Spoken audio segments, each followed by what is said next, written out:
এই কি রে, এই এত কাজ করিস কেন? কাজ না করলে টাকা কোথায় পাবো? আর টাকা না থাকলে সংসার কি করে চলবে? সংসারও চলবে, টাকাও আসবে। ডিএম উইন থেকে শিখবি। তুই কি কোথায়? এই যে তুই কাজ টাজ বাদ দে, আয় আমার সাথে খেল এবং আর্নিং কর। এই দেখ আমি ডিরেক্ট খেলি, ডিএম উইনের আমি উইঙ্গোতে আছি এন্ড এখানে আমি প্রেডিকশন, এই প্রেডিকশনটা শেষ হোক তারপরে আমি প্রেডিকশন করব। তো আমার মনে হচ্ছে এখানে স্মল আসবে, সো আমি স্মলে 1000 টাকা প্রেডিকশন লাগিয়ে দিলাম। বিট সাকসেস, আমার ওয়ালেটে 2000 টাকা আছে, জাস্ট ওয়েট করবো এখন টাইমারটা শেষ হওয়া পর্যন্ত।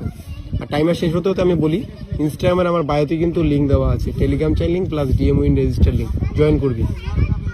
3 2 1 স্মলে লাগিয়েছি গাইস, স্মল গাইস চলে আসে, ওয়েট, এই দেখ জিতে গেলাম। আর ওয়ালেটে দেখ 2000 থেকে কত হয়ে গেল, 4000। সো গাইস এভাবে আর্নিং করবে। আর ওদের যদি তুমি টেলিগ্রাম চ্যানেলে জয়েন করো, এখানে অনেক বিট পাবে যেগুলো 90% পর্যন্ত সঠিক। So let's go to earn.